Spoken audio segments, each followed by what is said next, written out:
It's the classic matchup in StarCraft 2 here for the Intel Extreme Masters PyeongChang, as East will meet West in our grand final, best of 7, to determine who is going to become our Intel Extreme Masters PyeongChang champion, as we have SOS going up against Scarlett. Canada will go up against South Korea in this epic final to determine it all. A warm welcome, ladies and gentlemen, once again to the analysis desk. I am joined by Pig and Nathanius to get things rounded out and good to go here for our grand final series. Gentlemen, these two players have certainly proved themselves time and time again here in this tournament to get the championship spot. Yeah, it's been an awesome tournament to follow, and coming into it, I would not have predicted Scarlett to make it this far. Some of the players on her side of the bracket have been, you know, doing extremely better than her in these international tournaments the last few months. You look at a player like Cyril, I would have picked Cyril to make it this far, or at least a laser, but Scarlett showing her ZVZ, her Zerg versus Zerg prowess, really allowed her to tackle through this bracket, and what I would call a pretty awesome story. I didn't think she'd make it this far, and now, man, I'm like, how far can she go? Right, exactly. Hasn't won a championship since 2016 on the Premier stage, Pig. And I mean, even that was a second place when I think about it, so it hasn't made a finals since 2016. That's a big deal. Yeah, for Scarlett, this is a massive opportunity. She's been working towards this her entire career. She's had finals as long ago as 2013. She's won American championships back in 2012, and she's been sort of this heroic, consistent player of the international scene, where people have said, you know, it's only a matter of time. 6 years down the track in her career, she hasn't managed to get that international championship. This is a big opportunity for her, but she's up against SOS. He's not only the race which she's traditionally struggled with, of course, Protoss, but he's just showing incredible form this tournament. He hasn't slowed down a slight bit this entire period, and I think Scarlett, really, this is her moment to kind of stand up to the naysayers and say, I can do it on this stage when everything's on the line. This is my chance to make history. Let's keep you up to date with everything that's gone on so far, of course, as we had 2 series today, which were best of 5s, as you can see in our schedule. And now this best of 7 is up and coming to crown who is going to be the champion, our Canadian or our South Korean. And we're no strangers to having our South Korean representatives in the grand finals here for StarCraft 2. And when it comes to it, who better to have than someone like SOS? You've got Scarlett on one side, hailing from Canada, being able to perform so well on the international scene, but not having the finals that she wants. Will this be her time here to be able to crown herself a champion? And then on the other side, you've got good old SOS, a man that is no stranger to that championship spot whatsoever. There's a reason, gentlemen, we call him $$. You know, he's done it before. It's always on these big stages, and it's also these fast kind of format tournaments. You know, SOS sometimes struggles when players have weeks to kind of study and prepare for him. But when he's playing a weekend tournament where it's lots of matches in a short period, it's a lot about your ability to adjust on the fly, to have the endurance to go the distance. This is where he wins those large amounts of money. And all the pro players have been saying it. This is the sort of tournament where we fear SOS because we know he has an almost unlimited number of strategies in his back pocket. He can just keep pulling out those surprises, and that's what makes him so hard to play against. Yeah, his greatest strength is that he thrives in chaos, and in a bracket tournament like this where you don't have days or weeks to prepare for your matches like you would in some of the Korean leagues, you just have to deal with whatever comes your way. We're on a new set of maps that have just recently rolled over. The players don't have as much experience, and that just adds more chaos to the pool. That just makes SOS an even stronger player than he was before he came here. He's a player that, as you said, very well thrives in chaos, and that was no more apparent than way back at one of our first Intel Extreme Masters Katowices in a $100,000 winner-takes-all tournament, where he made ridiculous strategies work out in the grand final against his opponent in the absolute heat of the moment, Pig. So he can do anything. It was a crazy moment in history you're bringing up, because when so much is on the line, we tend to see players go a little bit more conservative. They want to lock in the win, play safe. SOS is the opposite. He went for, I believe it was proxy gates and a Protoss versus Protoss match versus Hero. You know, it was a crazy format. It was winner takes all, and he destroyed that grand finals. No one expected it. He was kind of doing these double blind strategies. He'd do the You'd think there's no way he's doing it again. And he'd repeat the same crazy strategy and then pull a different one out on the next game. It was just mind games all the way. And that's how SOS plays. Well, I want to take you over here, Pig, to get our first map cracked down, because we do have the first map decided between these two. Where are we going first and what are we looking at? So we're going to be taking a look at Catalyst. This is the first map of the series. Of course, it's a best of 7. So First player to 4 wins is going to be the one that actually takes out the title, but the first map is often setting the stage. This is where a lot of momentum happens. So, of course, the players are spawning in opposite corners of the map, and let's... Whoa, sorry, not so good with my drawing tool. Let's start out with this player down here in the bottom right, as it is symmetrical. Now they're going to expand down here horizontally along the map, and usually they'll be going for this base here, and then this one. Now what this means is your bases do get spread out in a long line, so you're going to start to see offensive maneuvers potentially coming down that side, as well as potentially drops into the main. Especially in this matchup, we've seen Zerg players dropping a lot against the Protoss, but also a lot of Warp Prisms coming out. So you end up seeing players having to defend 2 very divergent fronts. The other key thing to look at is that from your natural to your natural base, so that is your second expansion, it's a rather short rush distance, and there's no ramp here. A lot of maps have a high ground defender's advantage. In this case, that isn't going to be there. So a lot of crazy strategies like walking your queens across the map, Ravager rushes, these sort of things could come out from Scarlett. All right, well, thank you very much, Pig, here, as we're almost ready to get into our grand final now. Time to head over to our commentary team to bring you this best of 7 here in a few moments. It's the Batman and the Batman of the Intel Extreme Masters, PyeongChang, as we get into this. Gentlemen, this is going to be a good final. SOS for Scarlett. We've been going over it, man. SOS. How many times do we have to say it? He's a 2-time world champion. He wants another tournament win, and he hasn't had one in a little bit. So he's going to be really hungry here, and considering he hasn't lost a game yet, I think he has to be a bit favored. Really, this is the ultimate challenge here for Scarlett. And as we've gone over 2017, we've seen that she has put the time in, she has improved, but taking out SOS, financially the most successful StarCraft 2 player of all time, that's no small feat. No, absolutely not. I mean, although that bit is said that it's very, very difficult to tackle someone like SOS, Scarlett has to be hungry. This is her first golden opportunity since 2016 in the grand final. She's got to be able to take this with both hands. Well, yeah, Scarlett has been looking for results like this for a while. It was, you know, everyone's known, especially over in Korea, where she has been spending a lot of time training, that she is one of the best players in the world for quite some time, but the results just haven't been there.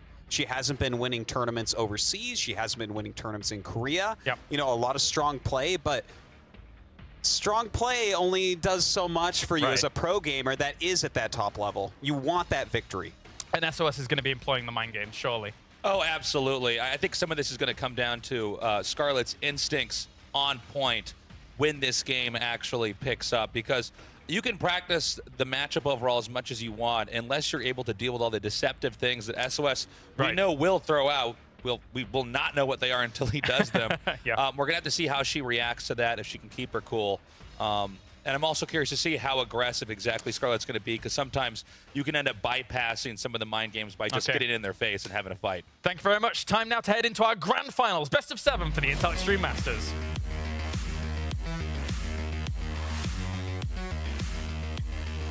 We are now going into game number 1. This is a best of 7. Scarlett versus SOS. SOS has been on a killing spree for years, Artosis. And Scarlett is here to stop that. But this is going to be very, very difficult. I think any betting person would be saying SOS should take this. Of course. You know, you would be a fool not to say that with just... The thing is, yeah, it's been a while since he's won a tournament, but he made a GSL Codes Finals in the previous year. Did end up losing at Innovation, the top Korean Terran player out there. And he made one the year before, barely lost to the Byun, who became the world champion that year. So this guy, he keeps making it deep, but he doesn't have a win for a little bit.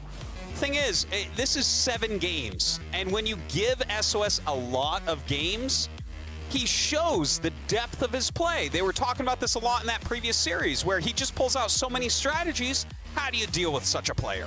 I think that's the toughest part, and that's why SOS has had such a long list of accomplishments. He's a player that the more opportunities he has to pull something off, the more he will get. And that's why, specifically in a best of 7, it's almost impossible to imagine taking him out. But Scarlett has been climbing up the mountain steadily, and now she's at the peak here, taking out many, many difficult opponents. I think she had the hardest bracket, frankly, to get to this point. So we have to point that out as well. Absolutely agree with you there, Tasteless. You know, all of us looking at it thought, okay, the round of 4 on that bottom bracket, SOS.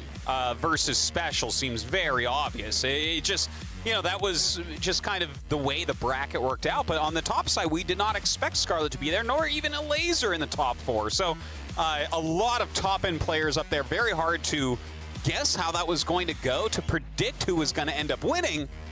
And at the end of the day, Scarlett stands on top by a mile, just crushing these other players.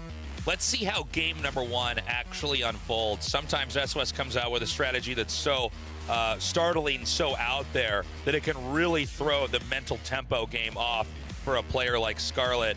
Again, as I was saying earlier, I do wonder how many rushes Scarlett's going to do in a series like this. She seems to be leaning a lot more towards aggression, which with many other Zerg players, especially within the Korean style, seems to be a little bit less trendy than, let's say, more European approaches. Sure, I definitely agree with you on that regard, and she could throw out quite a few aggressive maneuvers through this match. One thing I am wondering about, though, is Scarlett is extremely strong at Zerg versus Protoss, but it seems like occasionally she has a bit of a mental block here, and this happens to some players where they underestimate their own skills in a matchup and start doubting themselves and fall apart. Hopefully that won't happen to Scarlett here in the finals against SOS. We are now moving in to game number 1, Scarlett versus SOS, a best of 7 in the Intel Extreme Masters PyeongChang Finals. Introducing our players. In the upper left, in the blue, from Canada, she is Scarlett.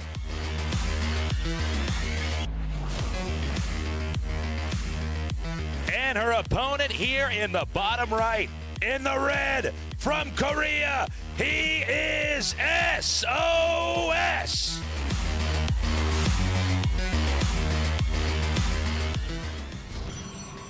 And here it goes. It's going to be very important for us to watch. What do they make in the early game here? Where are they going with their strategies? Does someone decide to rush early on? Does someone decide to play a very greedy style, taking a lot of bases to try to gain the edge in that way? And of course, both sides already scouting their opponents here. This probe checking out what's going on, delaying that hatchery for a moment. And the drone coming down as well. Whoa! That already. So, as we were saying before, the possibility of Scarlett derailing whatever strategies SOS might try to pull off by opening up with something that will then dictate how SOS has to respond. And we're seeing that right away here with a hatchery planted at the expansion that SOS is supposed to take. Yeah, this is a big moment for Scarlett. Now, there's multiple things she could be planning with this because it is the third hatchery. She's making sure she already made one at her expansion and then made this one afterwards.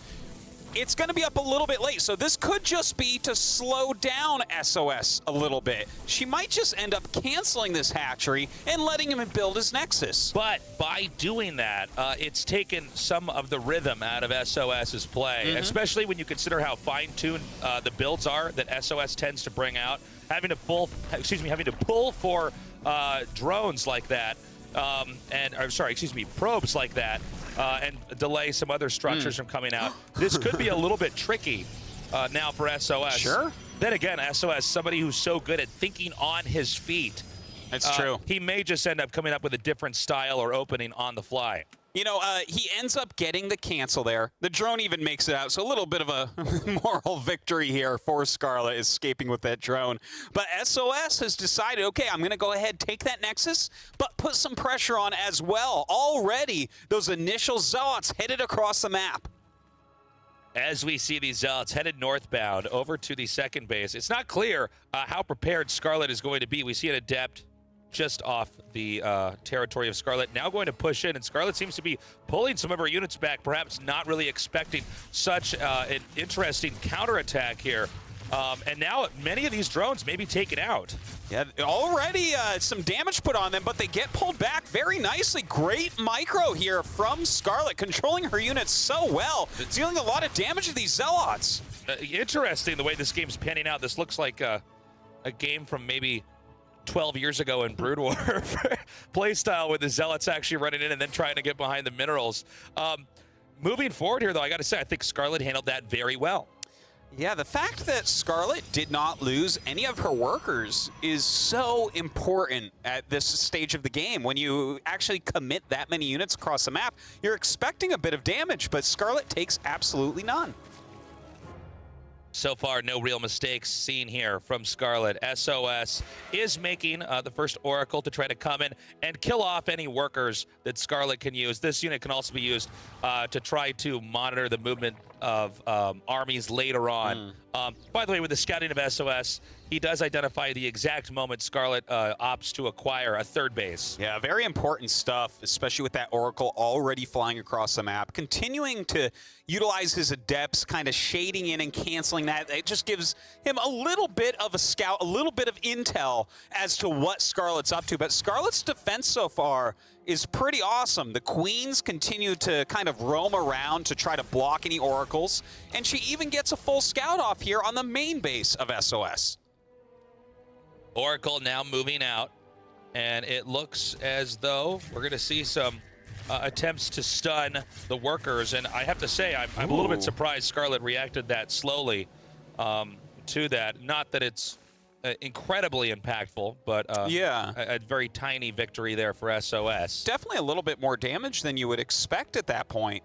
It looks like here we have a Twilight Council down, and it's getting the Glaive upgrade for Adept, so that's going to make them so powerful. Now, will SOS really commit fully to a gigantic attack? I think this is mostly going to be pressure out of SOS. He'll see if he can get some damage done, sure, but like all of his eggs aren't going to be in this basket. And it is a big difference and something that must be emphasized. The difference between a pressure build and an all-out attack. A pressure build is trying to force your opponent into slowing down their own economy so that they have enough defense they don't get taken out, whereas a full-on attack is generally intended to end the game. Well, this is a good amount of Adepts right here, dealing a lot of damage to those Zerglings already. The Oracle coming in to help out as well. A good amount of Queens fighting against these Adepts, but they are going for the drone line, really trying to get some damage done. Okay, you can see the shading Adepts. Looks like they maybe stayed in the main over here. And a lot of workers now being driven back. The splitting of these Adepts by SOS is immaculate. He's already taken out 5 workers of Scarlett's.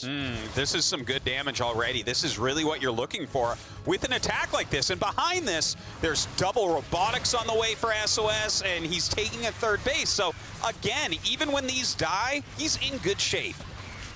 So coming in now, looks like a few more drones are going to be picked off. And because Scarlett is so distracted by this attack, really forced to defend it, I don't believe that third base by SOS will necessarily be stopped unless Scarlett is to turn around immediately. Yeah, I'm not sure that she can do too much here. She's just kind of refilling her drone count at this point. SOS actually ahead as far as the workers go, so his economy is going to be great once that third Nexus finishes.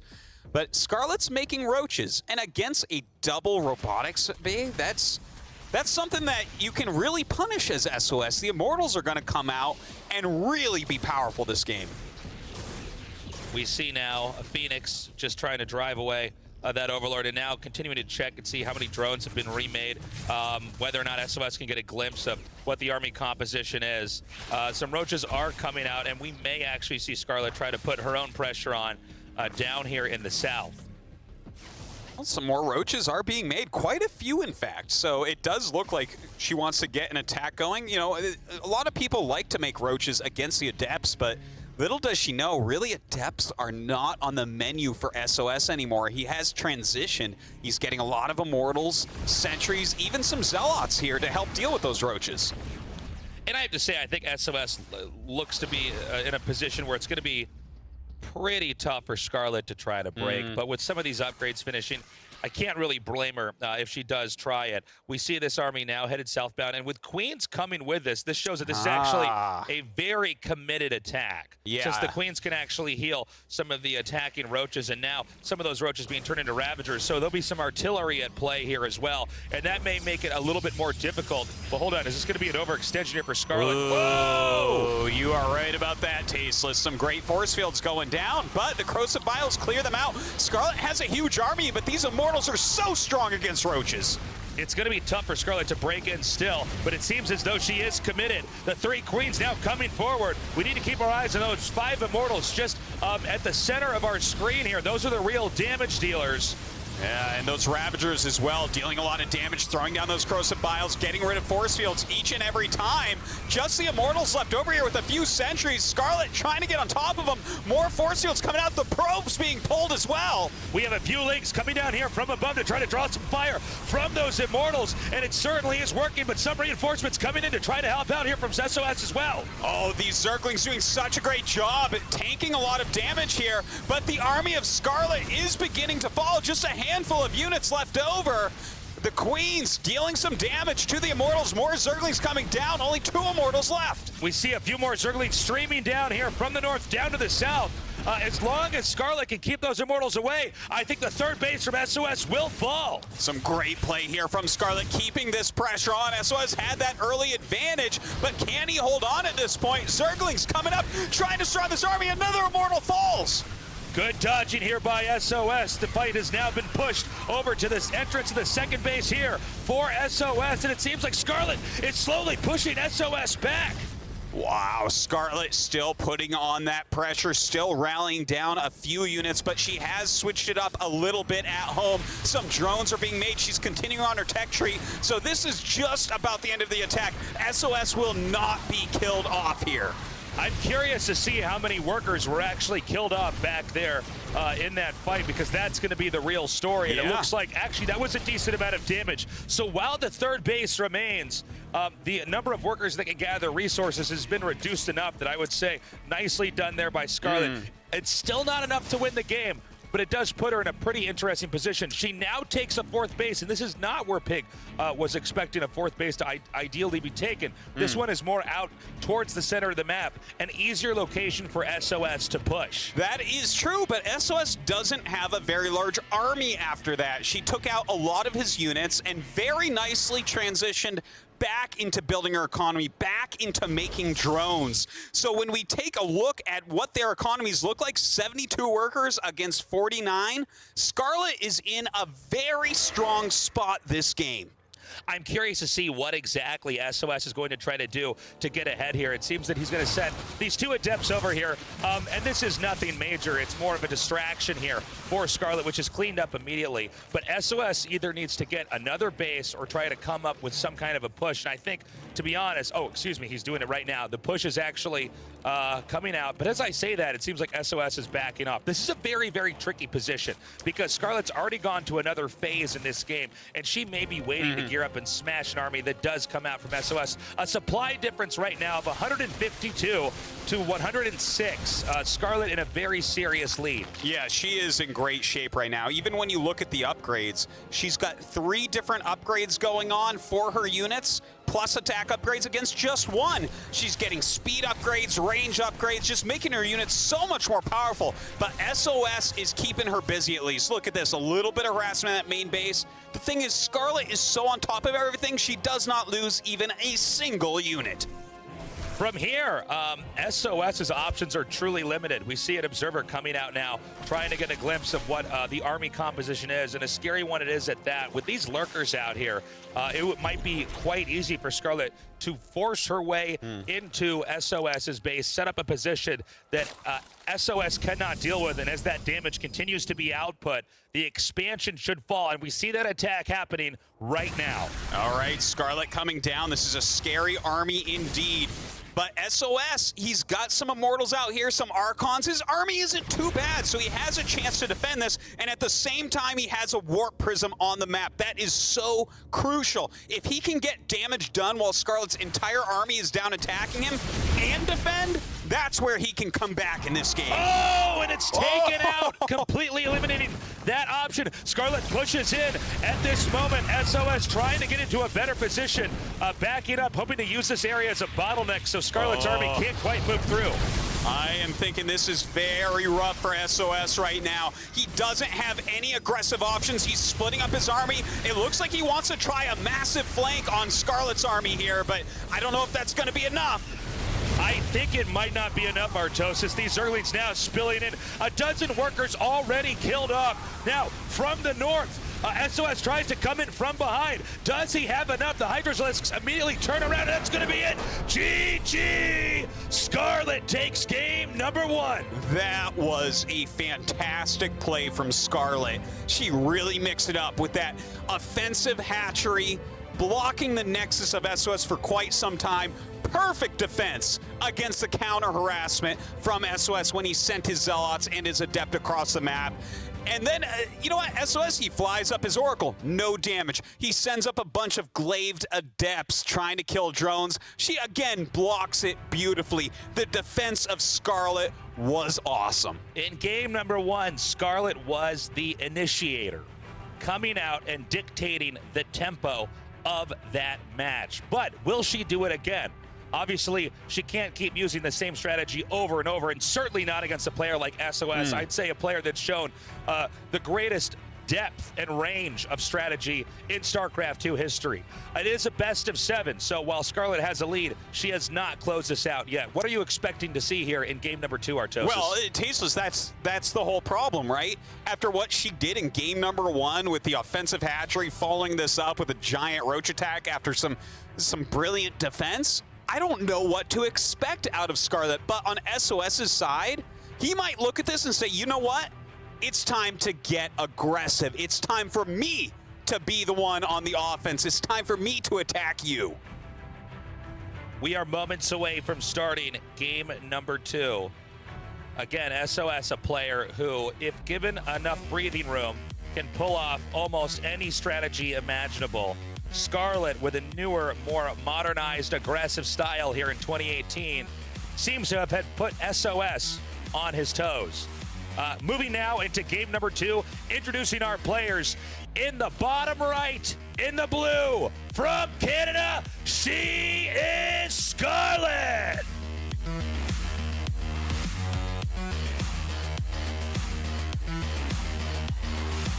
And her opponent here in the upper left, in the red, from South Korea, he is SOS!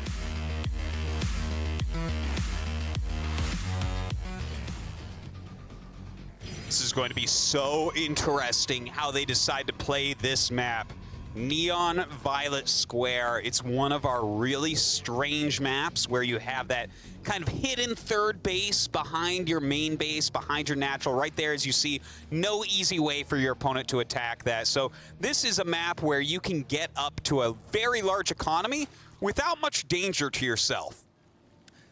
Now, I know this map is a bit new, but from what I've seen casting this game, it seems like a lot of the current meta revolves around not taking that free base in the back right away, but instead trying to save that and hold out for as long as possible. So if you are put into a disadvantageous position, you can then steal that base, almost like, let's say, securities fund or something. You go back in there, and when you really need the money, you start to withdraw from that location. But this location also has some other interesting facts, is that sometimes people will do things like sneak Nidus worms. There, where there's not a lot of attention being put. People will sometimes try to hide some tech or do all sorts of crazy strats. And that actually makes me, generally speaking, a little bit worried here for Scarlett, because I feel like someone like SOS tends to exploit a lot of stuff like that. Yeah, he certainly does. He's a very tricky player, and if he sees a way that you might not think is coming, you know, something that you might underestimate, he won't hesitate to try to utilize that against you. It's why he's so dangerous.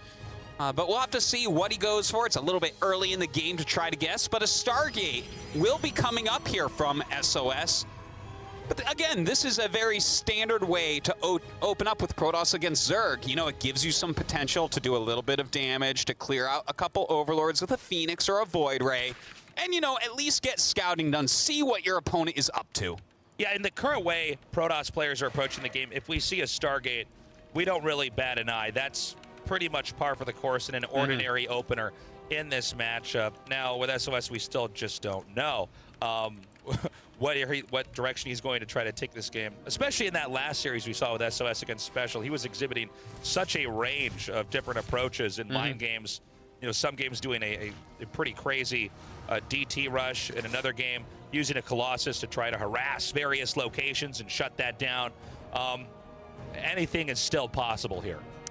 Well, Phoenix coming out right now to clear out some overlords, and it looks like a couple gateways being added on as well. We'll see if he wants to get a little bit aggressive with that. It's always cool to see, do you go for that Phoenix right away, or do you open up with an Oracle immediately? They act a little bit differently. You know, the Phoenix cleaning out those overlords so your opponent can't scout could mean that SOS wants to be more aggressive, but look at this, he can't find any overlords. That's right. Good positioning so far. I think the first overlord's going to get spotted here. So SOS right now with this unit basically trying to do cleanup here, and this is going to make the map a much darker place. We can never mention enough that StarCraft is a game of imperfect information. So anything that you can hide on the map, or even if you're not hiding anything in a location, the fact that there's doubt in the other player's mind is important. And so this is a pretty standard and I think smart way to approach the game here from SOS, who is now going to send his Oracle in here and try to see if he can't pick off any workers. And we already see 2 go down as the Oracle is chased out, pretty bruised, about 30% hit points left there. Yeah, and that's generally what that looks like for that first Oracle. Now, Scarlett, we had just seen from our wonderful observer, Funka, here, that she hasn't seen that there is, once again, a Twilight here with Glaives on the way for another one of those Adept attacks. So very similar to what we saw in game number 1 from SOS, but he's taking this third behind his base. So this is interesting, since we've seen a lot of players sometimes try to push out and take a base at points in time. Scarlett may assume the third base hasn't quite been taken just yet. Maybe this is, in fact, a way to make the game look like it might not be ordinary, when in fact SOS is doing something quite standard. Just not the way a lot of the pro gamers, at least that we've seen so far here in the Intel Extreme Masters, PyeongChang, playing. Well, this is a more defensive way that SOS is following this up, and that might be because Scarlett's attack did so much damage at his third base in the previous game. So that's a good point. It could be a response just to game 1. Yeah, because now Scarlett can't really do an attack like that. You know, he has too many defensive structures in position. So I kind of like what we're seeing here. Scarlett, though, already very well defended against this Adept attack. Look at this, a lot of Banelings, a lot of Zerglings here. And there's no way that SOS can get in against that much. Yeah, well, especially the way that Scarlett's controlling those units. If the Adepts are to actually fully commit to shading in, they would all be eliminated immediately. And this means SOS doesn't have a lot of options. I suppose he's at least doing his best to keep Scarlett honest and make sure that she actually has enough and isn't being too greedy to not hold off one of these attacks. All right, now Scarlett going up to a Hydralisk Den, and it looks like that's going to be some very standard play. If there's no heavy aggression that you need to defend with Roaches, going right up into Hydralisk can be very strong indeed. Also getting Overlord speed so that she can scout a little bit better here. Whereas SOS, a little bit different with his style. Once again, showing that he has a really big range, going into Blink Stalkers, and it looks like Colossus. Okay, the Adepts, another nice poke in, doing a little bit of damage. And we're seeing now the economy really kick in here for SOS, which means in about the next minute here, the muscle that SOS will have on the map is going to be a burden here for Scarlett, because Scarlett will be required to take a 4th base. Where will she take that 4th base? I'm assuming it will be, I'm sorry, 5th base is what I meant to say. It could be somewhere perhaps adjacent to the 4th base that's just to the right of the center of the minimap. And there it is. Yeah, all right, so that 5th base going down. She's also preparing to do some harassment of her own, morphing some drop overlords. But first, we're going to see that Warp Prism come in and try to drop off some units and deal some damage in Scarlett's main. Okay, here comes that Warp Prism now. Edging in on the side. And I don't believe, excuse me, it looks like, in fact, SOS is going to go ahead and drop this out here. Very important that SOS tries to keep the Warp Prism alive, and that's why the Queen is always targeting that as that comes in there. Yeah, great defense there by Scarlett, but SOS still picks off 4 drones and gets out alive. So a worthwhile harassment from him, but not as much damage as maybe he was hoping for. So we're getting to a point in this game where Scarlett is also about to have a very, very robust economy. And it's going to be fun to see how exactly her and SOS are trying to engage each other on a map like this, which is quite big. Scarlett does not have territorially a ton of the map where she can safely engage on, and we know that just because of how much of the creep is spread out. And it seems like now SOS is going to come out here and basically flex that muscle and make Scarlett really respect his army as Scarlett continues to stay back and produce. Scarlett getting ready maybe for some aggression of her own. She's morphing a lot of lurkers here, so this is going to get very interesting very quickly. The play between these lurkers and the Colossus is cool because the Colossus can beat the lurkers, but it's very time intensive for the Protoss. You really have to control non-stop for a long time to take them out, so generally you're going to avoid them. So these can be used very well offensively or defensively. We also want to watch and make sure that those lurkers are not cornered, because a lot of times one moment in a game, we will see the lurkers actually get cornered and take it out, and that's so much of what the Zerg is invested in. Now, we also see a drop coming up here towards the main as well. Yeah, this is really interesting. There's 4 lurkers and 3 Hydralisks here with an Overseer. So I think this is going to be some harassment on the minerals, and there's a chance here that you pick off the Observer that can see those burrowed lurkers. And then it becomes very difficult to actually clean up. And I don't believe there's any Observer over that location. And while this is happening, Scarlett's army almost baited into coming out and trying to save, trying to engage in that army. We see the lurkers now coming down here, but Scarlett picks up, and also there's a harass attack over here from SOS in the very, very, very bottom right side of the map. Although I think really the bigger threat here might be the drop from these lurkers. Although it seems like both players are trying to juggle so many tasks at once. Nobody's having an easy time of it. Yeah, but it looks like SOS coming out on top a little bit here. Already 12 drones getting killed by this small Adept drop. So really not spending that much, but getting some great value out of it is our Korean player, SOS. Scarlett does come in at a different angle here. Has not quite burrowed that lurker over there in that location. It seems like several times in the center of the map, we've seen some engages where some of Scarlett's army has been pulled back in, has been fished away from the ideal position, and has taken some damage. But Scarlett seems to be committing now. We're seeing a major attack happen up here at the entrance, although SOS's position looks strong enough, and so Scarlett does back out, looking for a different opening. Scarlett continues to harass with these lurkers. She's actually killed a decent amount of workers right now with the lurkers. Workers with the lurkers, yeah, as they say. Say that 3 times fast. Over here, Artosis. Oh, yeah.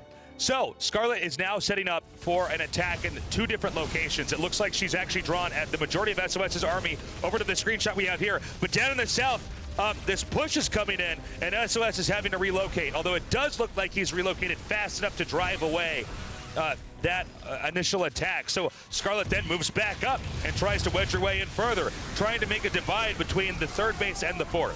Wow, some great play coming out of Scarlett right now, flanking from 2 different sides here, trying to make it difficult for SOS to clean up anything. She's actually just breached the main. If you see over here, she's actually got those lurkers set up so that the main army here of SOS cannot come in. And so these Hydralisks are coming up. If she can actually get up the ramp, this is going to be a huge damage to the production here of SOS. SOS having a very difficult time right now. Those lurkers sieging up everything. SOS attacking him, but the lurkers are dealing so much damage. I don't believe SOS has any vision over there, and that's going to be it. GG. Wow.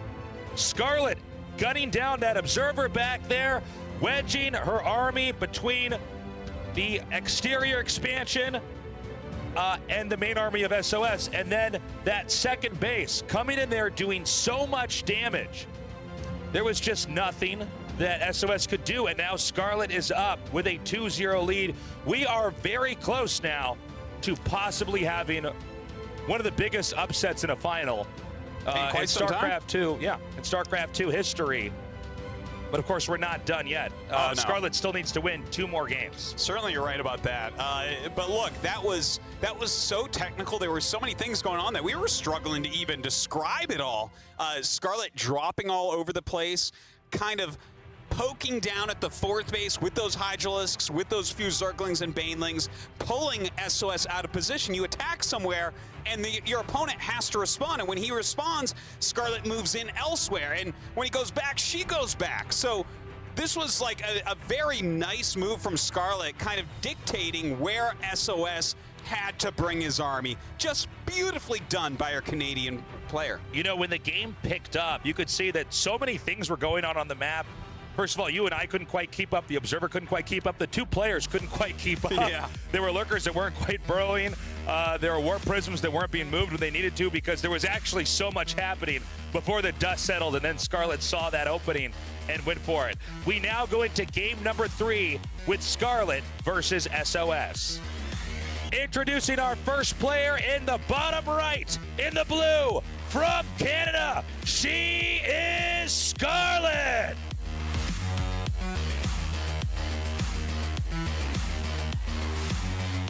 Her opponent in the upper left, in the red, from South Korea, he is SOS.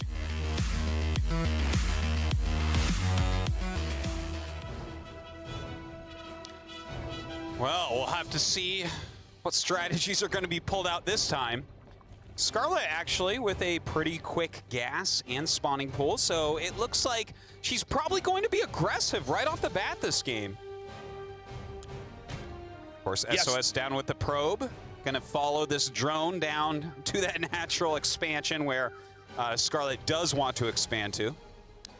So a lot of times if a Protoss can interfere with the planting of the most standard location for the second base, the Zerg player then expands further out rather than trying to deal with that probe first, because expansion tempo is far too important early on in StarCraft 2 to ever be ignored. So it does not put the Zerg in an ideal situation, but generally at professional level StarCraft, it's not enough for us to say that a Protoss player is really in a clear lead.